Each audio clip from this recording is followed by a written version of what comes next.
Hello and welcome to 101 here on Metro TV. I am Bright, Nana Kwesi Amenin. And on the show tonight, it's going to be interesting. We are talking about registration of companies. And the first question she was asking me, even before we came on here, was, is it even necessary to have every single company registered?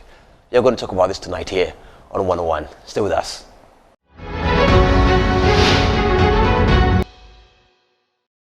Welcome back, and my guest on the show here today is Mrs. JEMIMA MAMAA OWARE, and she is the Registrar of Companies at the Office of the Registrar of Companies.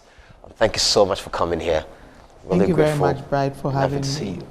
Yeah, the first time I heard there was going to be a new agency, Registrar of Companies, I was like, okay, what is it going to be? What is this actually? I'm a bit confused.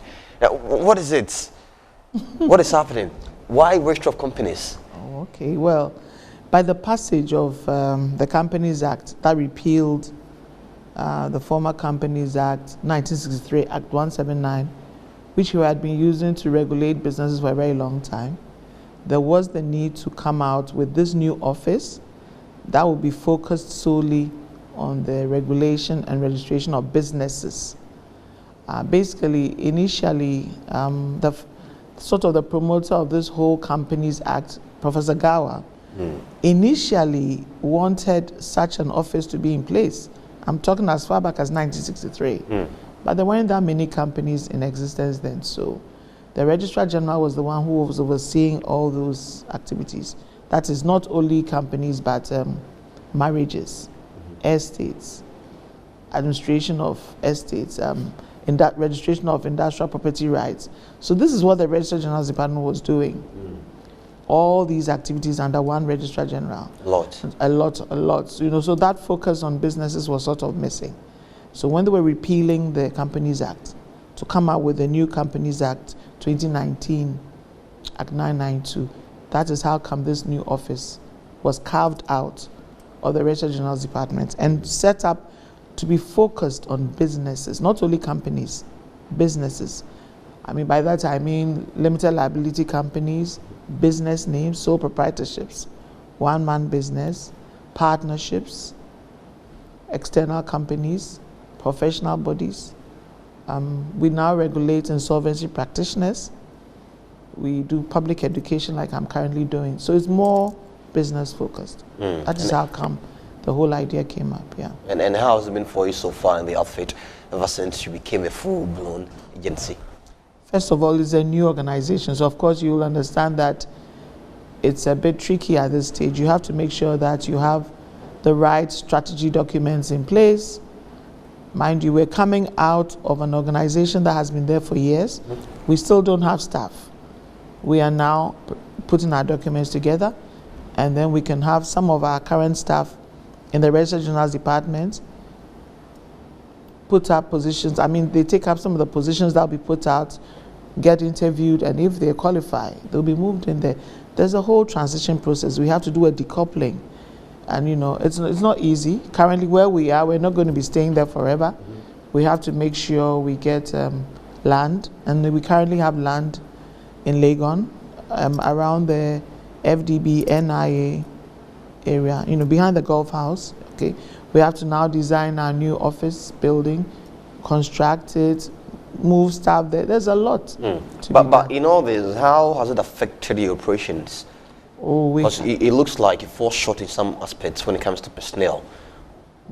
The good thing is the head of civil service made it very clear that until the strategy documents have been completed, all the staff of Registrar General's Department would continue to provide the services they were providing. Great. Yes, and for registration of businesses. So I'm not really short of staff in that sense. But there will be a need at one point in time to decouple. And then you'll be able to know those who are really your staff. Yeah. I know we can't talk of registration of companies without talking of annual returns. I mean, what is it and how does it even work? Annual returns is a document that every company, 18 months after incorporation and then yearly thereafter, would have to update the Registrar of Companies with. Basically, it's just to update us and give us the most current information on a company. Is it financially?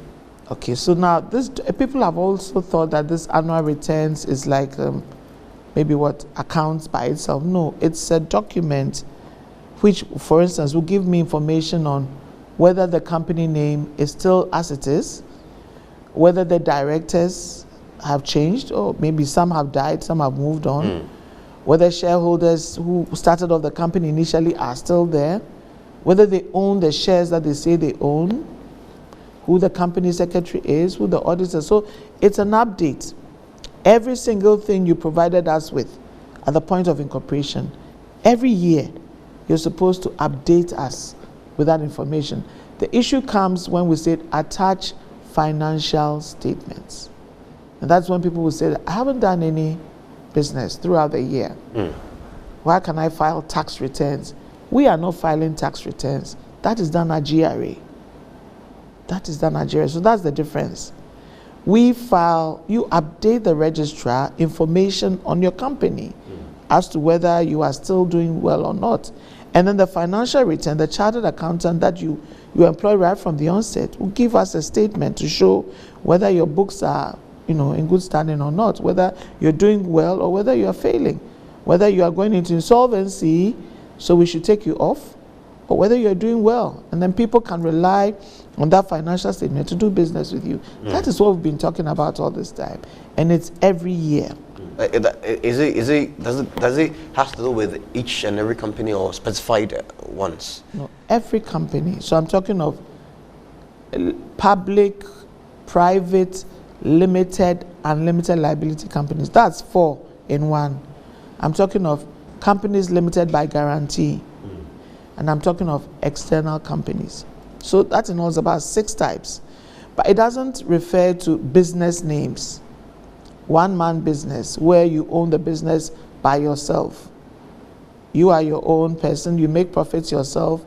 You make losses yourself. You don't need to file annual returns. You just need to renew to be in good standing in our books. So the annual returns refers to corporate bodies, not business names. Are there any cost to this? Of course, there are costs. It used to be just 50 Ghana cedis to file an annual return. That was all it was. Now, under the Fees and Charges Miscellaneous Act, Parliament has allowed us to increase our fees. Now it's 90. 90 Ghana cedis. But the issue for is, a year? That's just to file it. Just a year, it's not much, 90 Ghana cedis. But the issue is in the Companies Act, it's specific now that if you do not file your returns, the time or the period will give to you to file, it's 25 penalty units for each day that the default continues, both for the officer and the company. I'm talking of a penalty unit is now 12 Ghana cedis for 1 penalty unit. Can you guess how much? Every day you have to be paying 300 Ghana cedis, and that is too punitive. And so to avoid all that, file your returns on a yearly basis at just 90 Ghana cedis. And companies who do not abide by these regulations, what happens to them? So we would allow you to continue for some time, but the company inspectors who are supposed to be going around to inspect will come inspect your books, and if it turns out that you are not filing, they'll issue you sort of a note to show that you owe, and after that we'll keep on communicating with you. If you don't come back to us, say after a year or 2, then we'll start the process of taking you off the register. It's not that we're just going to take you off straight away. No, we'll try and get in communication with you. Since the inception of your outfit, how many companies have you so far taken off your list? I mean, those who didn't go according to regulations set by yourself or the outfit and the laws of the land when it comes to business. Okay. We initially had, we earmarked about 3,100 companies. That's a lot. Oh, that's nothing compared to those that are not in good standing on the register. Oh, that's just about 1/10 of it. I'm serious. This is nothing. We just tried, just do a sample of businesses that were registered from 2011 when we went electronic, where we could actually check on the status of a company at the touch of a button. So we just took out about 3,100 of such companies. And we did everything we could to get them to come and file their returns.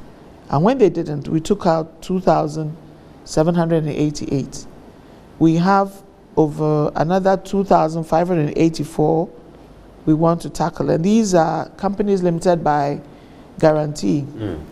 You mentioned of a time frame given them until they're taken off your list. I mean, how long does it take for you to take action against these companies?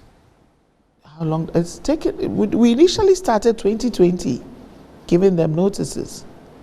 2020, 2021. So really, they are really out of time. But we've given them up to the end of June 2023, when we will start actually implementing, first of all, the penalty of 300 Ghana cedis for each day it continues. And these companies that I've mentioned, now these are companies limited by guarantee we are now targeting.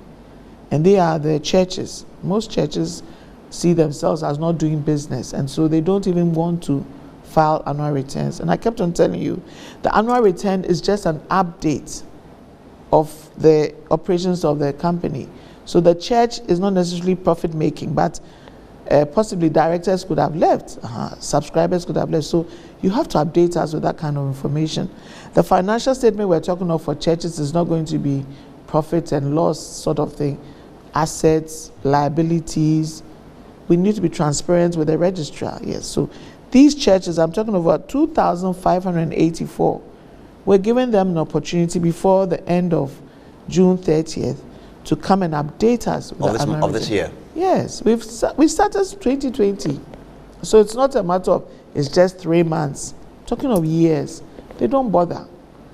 They don't bother. They will continue. And what will happen is when we put their names in the Gazette, we do have a Gazette now, a company's industrial bulletin. We'll put it out there. And then you have a church and the name is off the register. How do you think that would be? How does that affect a company if they are off the register? You are in serious, I mean, you're in trouble if you do business with a company that doesn't exist. You're in trouble. But is it the case that every single company has to be registered?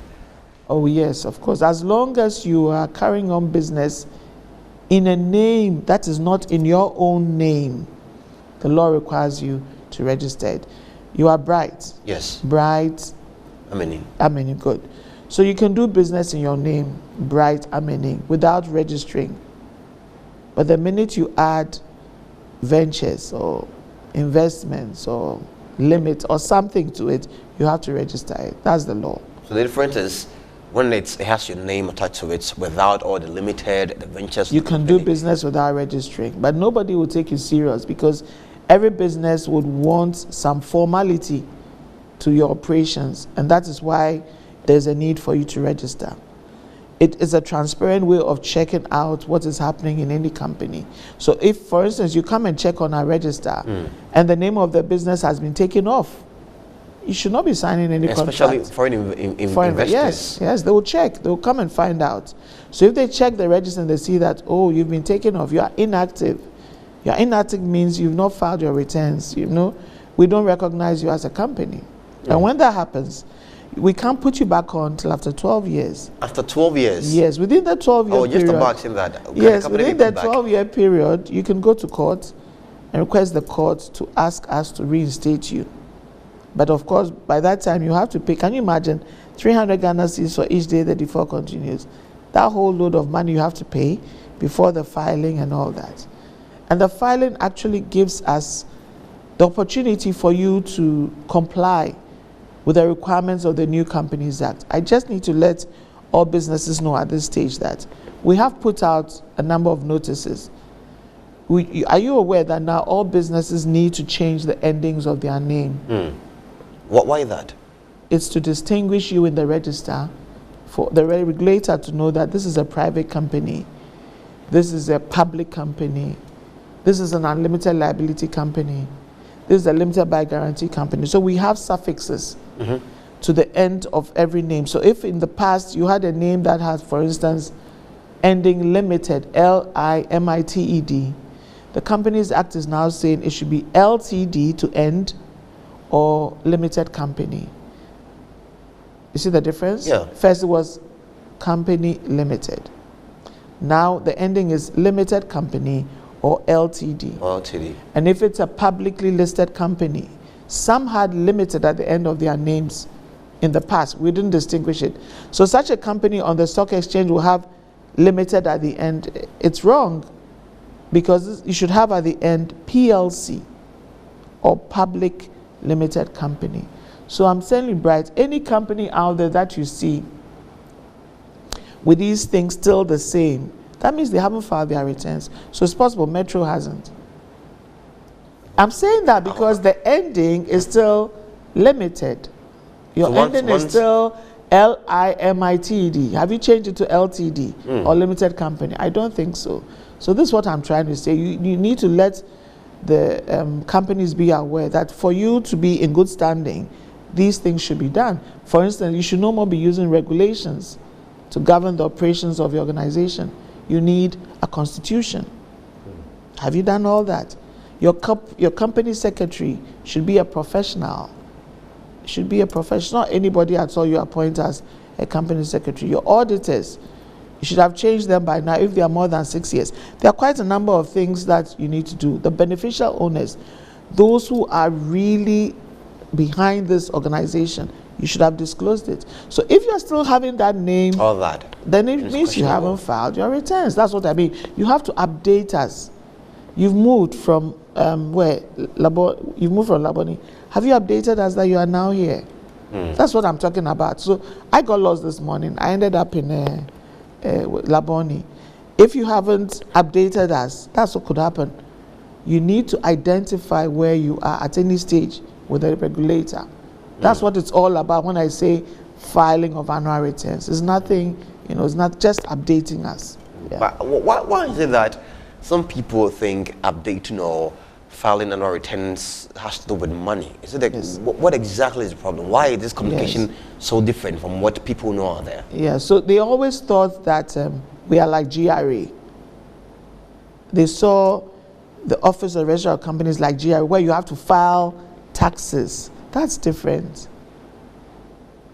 So you still go and file your taxes at GRA, but you need to come to the Office of the Registrar of Companies to come and update us. We are more interested in the company bit than the financials. But the law requires you to file your financial statement. No, financial statements is different from taxes. You don't come and file taxes with the Office of Registrar of Companies. No.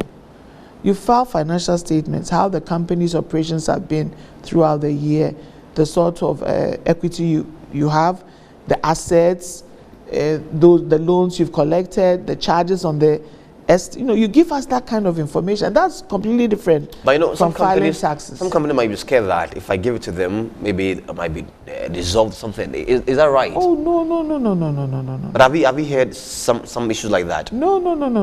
But we come to file your financial statements, we'll dissolve you. No. We'll dissolve you if you rather maybe don't issues file of liquidity and all that. Rather, okay. So now there's a Corporate Insolvency Restructuring Act in place, which is bringing a rescue culture to businesses. In the past, if you're going through, a bad patch, we would have killed you by liquidating the company. And that's what we used to do. I mean, we are also the official liquidator. Official liquidator? Yes. That's official, like an executioner? Yes, executioner, yes. We bring companies to life and then we kill you if you're not performing, yes. But there's now a new culture where we have insolvency practitioners who are going to help to restructure the company, to administer the company, to bring it up, if possible. But if that doesn't work, then we come in and we strike you off. But are there points where companies or persons come and say that, listen, voluntarily, I want my company to be dissolved? Yes, a lot are doing that. With all these fines that are coming up, and they know, for instance, that possibly they were registered for only one purpose, possibly for some government contract, and they didn't care about the contract anymore because they got the contract, they executed it, they are not interested in carrying on, and it's sitting in our books, preventing others from using the name. When that happens, they can come up and say that, please take us off. It's possible. Has there been a point where an illegal activity of work has been registered with the outfit, and once you find out, what is done? Maybe through inadvertence. Yes, it's possible through inadvertence because your eyes can't be everywhere. Maybe a junior officer at a lower level has registered a company with objects that is immoral, or is going to bring about issues, unaccepted, yes. The law allows us within 6 months after the registration of that type of company to inform the directors to change the name, to change the objects. We give you 6 weeks within which you can do this. If you do not carry out the instructions, we can take the name off. We can change the name. The law allows us to do that, so that you wouldn't be carrying on deceiving people. Yeah. Interesting one there. And we are still talking about issues of companies and what exactly have to do with the registrar of companies. I mean, there have been issues of the fact that going to file annual returns is about money. We've been told this morning or this evening that, listen, it's not about the money, it's about your activities in the year. I mean, have you changed your manager? Who is your secretary? Is she legal? Have you changed your name? And an interesting part that she mentioned that you will be noticed if you filed your returns by the name you're using. Yes. I didn't even know that. Yes. So if I still see those names on your letterheads, LIMITED, and like the churches now, they have to end their names with LBG. LBG. Or limited by guarantee. So if I don't see that against your name, that means you haven't come to file you haven't updated your records, because that is what we require all companies to now have. So as long as you still have the old names, you haven't complied. So interestingly, they are like really little information. Yes. That could put you into a very big problem. And then, listen, go out there, make sure that you do the registration and file your returns. But let's talk about this. Foreign companies want to do business in Ghana. What are the procedure? Well, there are two kinds. A foreign company can join up with a Ghanaian company, but with the Ghana Investment Promotion Council rules, they regulate that sector. So at our end, we ensure that when you pick up our forms, the foreign company, it depends on the sectors. If it is trading, the foreigner has to cough up an equivalent of $1 million in Ghana cedis. And so we will ensure that your stated capital is that kind of amount. If you're doing a joint venture with a Ghanaian and it's a services, the minimum equity for the foreigner is 200,000 Ghana cedis. There should be that equivalent in Ghana cedis. And if it's the foreigner alone can also do business without adding any Ghanaian. If it's a service, it's $500,000 in the equivalent in Ghana cedis. So we will register that kind of company. You just have to conform with our regulations by making sure that the directors have a unique number. We are still using the tax identification number. Very soon we'll be using the national ID card. For the foreigner who doesn't have a national ID card, we're coming up with a new software where you can use maybe your passport or an ID from your country that would give you a unique number in the system. But currently, we're using the tax identification number, which is generated by the Ghana Revenue Authority, yes. So you will need that kind of information. You need a secretary. I told you the secretary now has to be a professional. Yeah. You have foreigners coming. The law requires that at least one of the directors must be ordinarily resident in Ghana. So that foreigner would necessarily have to take a director that is resident in Ghana. Note, I didn't say has to take another foreigner. Yes. The condition is you must be resident in Ghana. So it could be a foreigner, it could be a Ghanaian. You have to just make sure you are. The person is resident, because we don't want a scenario where you have somebody living outside the country, setting up a company here, and we don't have any access to that person. I'll want you to hold on to that for me. I'll come back to you for more of that. But for now, let's go for a very quick break. And I'm still here with Mrs. JEMIMA MAMAA OWARE. She's the Registrar of Companies. And here is one-on-one. Still with us. We'll be back with more. All right, welcome back. And we're still here on one-on-one with Mrs. JEMIMA MAMAA OWARE, the Registrar of Companies. I'm taking my time with the name Mama. You get it? Welcome back. Thank you, Brian. Thank you so much for staying with us here. Now, we were talking about foreign investors and those who might come out from foreign countries to establish companies in Ghana, and what they're supposed to do. We left off at the part where you mentioned that there has to be a resident director here in Ghana. Yes. Let's take from there. Yes. So with that, you'd have at least one director ordinarily resident in Ghana. The secretary should also be resident in Ghana. It's just that the capital is a bit high, so you would have to pay stamp duty to us, and then you go register. How much is that? Undisclosed? Oh, I'll let everybody. It used to be. It's now 1% of the stated capital, plus for a company plus 450 Ghana cedis. So to register any company, at least the standard figure is the 450, but the stated capital is 1% of that. Yeah. So we recently received news of deletion of business names from the business names registrar. Why? We haven't deleted it yet. Not we yet. are sounding a warning that we want to delete over 500,000 business names. 500,000? Over. Yes. Over. Why is that? It's very easy to register a business name. And it doesn't take much. It's just, in the past, it used to cost 60 Ghana cedis. Yes. You just need your name, your objects, the principal place of business. That's about it. Or the registered address. That's all. There's not much to register a business name, and you're good to go. It just cost 60 Ghana cedis to register. To renew was just 25, and somehow nobody bothered to do the renewal. I think there's It's a lot so of strange. misinformation in the system. Yeah. Because this amount of money that you are Nobody bothered. mentioning, Nobody bothered to renew. this amount of money that you are mentioning, it's relative. I don't know from where you are watching. Okay, but it's relative. But I think it's not much of a problem to go and pay 60 cedis or 90 cedis or 100 cedis. Yes. But there are people out there who will tell you, I paid about 1,000 cedis. Yes. I paid about 2,000 Ghana cedis Yes. to do that. Yes. Is that not where the problem is? That is the problem, because possibly we didn't have put out enough information on our processes, and that is why we're doing that now. But now it's gone up. It's no more 60 Ghana cedis. It's now 100 Ghana cedis, and to renew is now 60 Ghana cedis. But what I want to talk about is the legislation that backs the registration of business names specifically stated that you renew on a yearly basis. And if you don't renew, it lapses. Anything that lapses means it doesn't exist anymore. But the discretion was on the registrar to take it off or to keep it on. And since I joined the department, nobody's taken off the business name. So they've just been piling and not bothering to renew. But now we have to take you off. Over 500,000.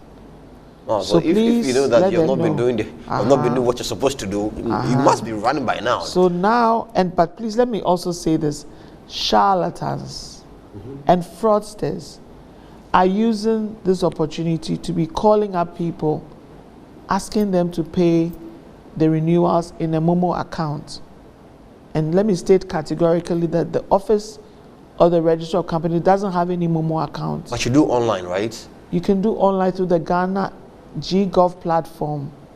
So that's online. That's you going onto our portal and paying online. Not anybody calling you to pay money into a separate Momo account. We do not have any Momo account. So if anybody calls you that there's a lawyer calling you or an accountant calling you from a room in the office, come and pay. They've been asking them to pay as much as 450 and then directing that if you don't come and pay by 12 noon, we'll take your name off the register. And you actually have people coming into the office and paying these monies into the Momo account. That's why I'm sending the caution. So what we are going to, before we even strike this name off, we'll put it in the papers. You will know. We'll put your name in the papers before we take you off. So imagine your company in the paper. So people would know that we shouldn't do business with you. Yeah. So all I'm saying is they should either dial *222#, put in their business name number and renew online, or come into our office, not only the head office. We have 4 regional offices. Did you know that? Mm. We have Sekondi Takoradi, we have Kumasi, we have Tamale, we have Sunyani. So go to any of those offices and renew your business name, or pay on your phone *222#. But do not be hoodwinked by anybody calling you to put any money in any Momo account. We do not even operate one. Will the exercise be extended to other aspects like partnerships and limited companies and all that? Yes, it is. We're going to go through all those. We want, the whole idea is not just for the sake of getting money, but to have a credible, reliable, updated register so that we have a figure that is realistic. If I told you that the register has over 1 million businesses, you would know very well that it's not 1 million businesses that are doing serious business in Ghana. It's definitely far less. So it's a fallacy to have all those numbers there and it's not updated. Possibly the people are dead and yet we have the names there. And people want those names. So if you're not interested, let it go. Sometimes you go there and they tell you to change your C to O, your Z to S. Yeah, because somebody has it. Has it already. And you're keeping that name on the register since 2011 and the people are not interested in it. So why should you bother? That's why we are coming out with this exercise. And is there any intention of ending it, or you want to run it throughout the time? We'll run throughout till we are sure that the businesses that are on the register are all in good standing. We'll continue to run with it. But over 500,000 businesses, that's amazing. That is nothing. How were you able to compile all this? Because it's a long list of companies that are not doing what they're supposed to do. Yes, so in our system, we have a trigger. If you do not renew it, it pushes you into a status of not in good standing. Automatically? Yes, it pushes you there. So when you register a year, 3 months after your registration, 3 months, you're supposed to renew. So if after 3 months after you were registered, say you were registered today is the what, 14th? So a year after this day will be 14th of March 2024. So 3 months after that date, you should have renewed it. If you don't, then the system will push you into a status of not in good standing. That's how come we're able to extract, those numbers. I want us to talk about some of the new changes in the new Company Act, Act 992. What exactly are some of the changes? Okay, apart from the suffixes I spoke of, I spoke of that. The limited and all that. Yes, I also spoke of the regulations that has to be changed to a constitution. I spoke of the secretary that should now be a professional. In the past, people could choose anybody at all to be their secretary, a wife, a daughter, a driver, a maid, anybody. They didn't think of that as a very important, position. But the Companies Act has beefed up the responsibilities of the company secretary, who we expect to have knowledge of the company law to be able to guide the company to comply with it. So you definitely need to change that company. Auditors have now supposed to be changed 6 years. 6 years after you appoint an auditor, you're supposed to change them at your next general meeting. And that auditor is not supposed to come back on your company, lay them off a cooling period for 6 years before you bring a new one on. Why do we have to change auditors at 6 years? Parliament didn't want them to be too familiar with the directors. You're supposed to be independent. If you stay for too long, you become almost part of the company. The 6 years is still too long. Oh, it's enough. It's enough for you to do 6 rounds of auditing. Okay. It's enough, yes. So when you let them go off, you get a new auditor. You can't get the same one to come back till after 6 years.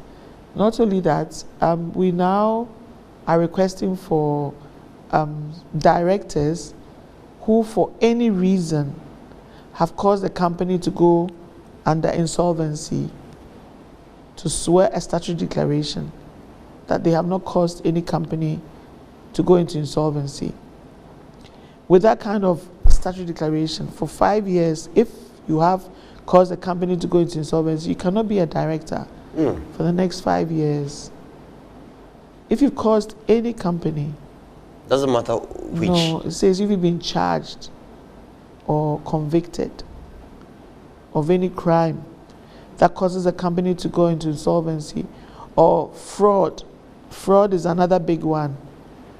You cannot be a director for the next 5 years. And it goes on and on and on until 10 years and 15 years. After 15 years, well, that is if you repeat it, then you are banned for good. Yeah. So the whole idea is the corporate governance rules have been strengthened. And all these changes have been done so that anybody who sees a company knows what to expect.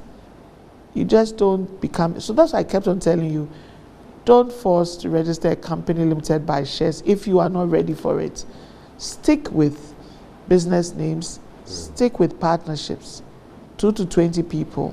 Don't go all the time you hear, oh, but I want to have a company. It's very rigorous now. That's what I meant. Now, you've been using a lot of terminologies, I mean, for your fit and those who might understand. For the layperson, when we say an insolvency practitioner, who is he or she? Okay. As I told you, we've come up with a new legislation, the Corporate Insolvency Restructuring Act, which has brought a rescue culture to businesses. In the past, only the Registrar General was able to liquidate companies in the past. So as long as the company is not able to pay its debts as a false due, and then the creditors would either write to the Registrar General to liquidate the company, or the members themselves can say, we are not doing well, liquidate us, or somebody could apply to the courts. Oh, so a member of a company, yes, let's say an employee, yes, can write to them? No, not an employee. What's an employee? A member. A member is a shareholder, the one who actually put money in the company. And not an employee? No. But if an employee gives you a hint that the company isn't doing well and so you think it has to be dissolved, would you act on it? How would you get your how do you get your salary? Yes, well, maybe for the good of the company, and for yourself, your mental sanity. Yes, so then the registrar would have to investigate to find out. We can't just get up and close down a company. If an employee is sort of a, what do you call them, a whistleblower? Yeah. Yes, fine. We would have to then investigate, call the company to come with its books for us to check, to make sure that indeed it's not healthy. That's a different level. But now with the insolvency practitioners, they have now come on board to assist that whole space. And they are normally in, chartered accountants, bankers, or lawyers. Now these insolvency practitioners would help to restructure a company or administer a company that is going through issues. They would help. They could possibly get new funding to prop up the company's operations, to ensure that it survives. If all else fails, then of course, the insolvency practitioners can also apply and inform the registrar. For now, we are going to be the regulator of insolvency practitioners. We have a unit in the new office to regulate that whole space. We have now over 300 insolvency practitioners. We've actually brought them into the whole frame. We have a register on them. They've been licensed. So to help that whole space, when businesses are going through trials and troubles, the creditors can choose the insolvency practitioner to help to bring the company back. If all else fails, we could also still liquidate, or the insolvency practitioner can. All right. So you need the skills to do that, yes. Beneficial ownership information, what is that? A lot of terms, I mean, a lot of terms. I don't want to get myself confused. I want all the education today, so tell me, beneficiary or beneficial ownership information? Okay, that is something that the government of Ghana signed on to in 2015. It was a London summit where we said we will provide provisions to enable businesses, give us information on who their beneficial owners are. A beneficial owner is any individual, a natural person. And so a beneficial owner cannot be a company. That's one thing you need to know. It's an individual or a natural person who directly or indirectly owns and exercises substantial control over a person or a company. So for instance, I don't want my name to appear in the company records. You are my son or you are my nephew. So I'll let you front for me. And meanwhile, I'm the one who's really owns it and is controlling everything. There are different categories. There are some who have substantial economic interest. There are some who control maybe who even should be the managing director or who should serve on the board. All those scenarios is what we're calling the beneficial owner. It could be the legal owner himself, that is you who registered the company. You could be a beneficial owner, or it could be indirectly somebody whose name is nowhere near the books, and yet that person is the real mogul. The whole idea is we want to be able to know who we're really doing business with.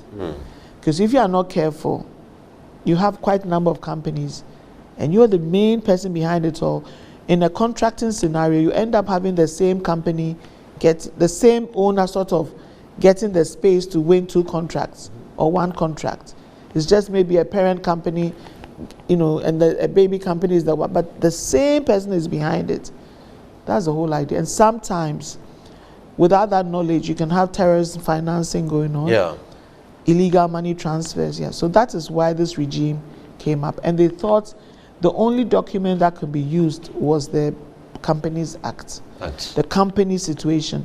So we have a separate register for beneficial owners, which we give to competent authorities, and also the public can come and search on it. You remember, in this whole thing, you can have a politically exposed person supposed to be disclosed. I use this example. I am a politically exposed person because I'm a head of a public institution. If my son wants to register a company, I have absolutely nothing to do with the company. He'll have to disclose me as a beneficial owner, because one day it's possible he'll bring that company registration to my office to bid for a contract. And transparently, when my name is there, it will be clear that I might have an influence. Yeah. So that's the whole idea. You have to disclose who your who your BOs are. That's the whole idea. So during your speech or your statement in the first part of the conversation, you mentioned the registration of companies, and it just struck me once I'm sitting here. Why should I do that? I've been incorporated already. Why should I come back and register my company? Okay, so that is the term we used. It's not really re-registration that we're giving you life afresh. You're already in existence. We automated our processes in 2011, where I told you that everybody needed a unique tax identification number, because the system was able to electronically search on companies. Now, there were companies registered before this new system came in place. These companies that we call legacy data, like these were registered from 1963. Yeah, so they are really legacy companies. Really legacy, yes. And there are quite a number of companies who are out there who have not done what I'm dubbing as re-registration. Yes. So all that also means is that they have not also filed their annual returns. So it's more like a revival. It's a revival, and I can bet you when we started, many companies didn't even have the books. They didn't even know who their directors were. Can you imagine? They didn't even know who their shareholders were. They didn't keep the books. So they will come to our office for us to rather help them to put their books together. So that clearly shows these people were not filing annual returns. That's what I'm saying. They are sitting on the register and yet not doing any business, not holding meetings, not filing returns. I mean, nothing, and yet their name is there. And we have over 1 million of those companies, between 1963 to 2011, who've not bothered. But if you re-register, it shows that straight away you're in compliance with the rules. At the touch of a button, I can find out who's a director, who's a secretary, yes. But those old ones, we now have to go look for the file in the legacy data, the file. But we are digitizing our records, so we'll trace them. We will tackle them. They are the next group we'll tackle. She mentioned that the effort is still active, even though they are now trying to put together the entire blog. But I still want to ask, what are their challenges? Tell me, we're wrapping up. Your challenges facing outfit. What really are you going through? We have a system that is giving us issues right now, and I'll admit that. It's been up since 2011, when we automated our processes. So we have challenges. I mean, down times. You get to our office, people tell you the system is down, the system is down. So we are going to come up with a new software before the end of this year. We should come up with a new software that will make everything digital, online. You don't need to walk into the offices with paper. You key in online, wherever you are, you get your documents, you move on. That's what we're pushing for. We're going to make sure that this current one that is giving us challenges, we're going to migrate it onto a G Cloud platform to at least ease, the way of doing business for our various clients. It's very frustrating for them to come down and then they'll tell you that the system is down. So that is a big challenge. With the system going to be put on the G Cloud, we will try and come up with a VIP service for now. Make sure that within 24 to 48 hours, we get your documents for you. Comes with an extra cost? Of course it does. It's going to be something like what we do at DVLA, where you come in, you have a little bit more money, you don't spend that much time, and we try and make sure that you get your documents within 24 to 48. We haven't started yet, but I can tell you the Guru Boys are already charging people VIP fees. They're everywhere. The Guru Boys are everywhere. They are charging people VIP fees. We haven't even started, and people are giving them these monies. How is it possible? Why do you even do that? It's not even the inception and you're already charging people. They're charging people VIP fees, and people are paying. People are paying. We haven't started. That's what I said. So you see, if people are challenged, I guess they'll pay any money. So we have to ensure our services are seamless. Accurate, yeah. Yes, that's what I'm saying. We're working hard on that. Most importantly, we are staying in the same office we've been in all these years. So of course, identity is also a problem. Yeah. People still see us as still Registrar General's department. Meanwhile, Registrar General's department is a department that still exists in the civil service. It has a Registrar General. I am no more the Registrar General. So we have a Registrar General who is overseeing industrial property rights, marriages, and estates. So when we will move out, we are trusting God to move out within 1.5 years to 2 years to our own premises, where the branding, of course, will be clearer. But right now, we are struggling with space. If you try to come to office now, the long line of cars, and so when there's, in that kind of, people would rip people off. Yeah, because they are frustrated. Why should they go through that whole, but from next year, if that new system comes out, we don't want to see you walking into the offices with all these papers. No, wherever you are, sit, register your businesses online, and then you get the services provided you. So I'm looking forward to a better service than we currently are giving our clients. But until then, let's cut the Guru Boys out of the way. And so tell me, how do I get to your outfit? I mean, I want contacts, I want your website and all that. Let's wrap up with this. Well, you can get us on www.orc.gov.gh. We are now setting up that website. So still our old website, www.rgd.gov.gh. The landlines, I think, let me give you the landlines. Landlines that you can call quickly. Yes. Let me give it to you so that at least people will be able to get to us. We have. Right, so we are trying to kill the level of Guru Boys in our system. So yeah. We have 0302 666 180. Are they toll-free numbers? Yes, toll-free numbers. You can also have 032 664 691. All right. But our social media is at orc.ghana. Thank you so much. Thank you. For your time. It's been such an interesting conversation. I was wondering, what am I going to talk about? Companies, let me just go and return my company and come back. But it looks like there is small in the basket that we couldn't even talk about. Yeah. Hopefully you get opportunity to sit down again with her for a longer or a more interesting conversation. Thanks so much for coming. And thank you for watching One-on-One here on Metro TV. I've been talking to Mrs. JEMIMA MAMAA OWARE, Registrar of Companies. I am Bryce and this is One-on-One. Good night.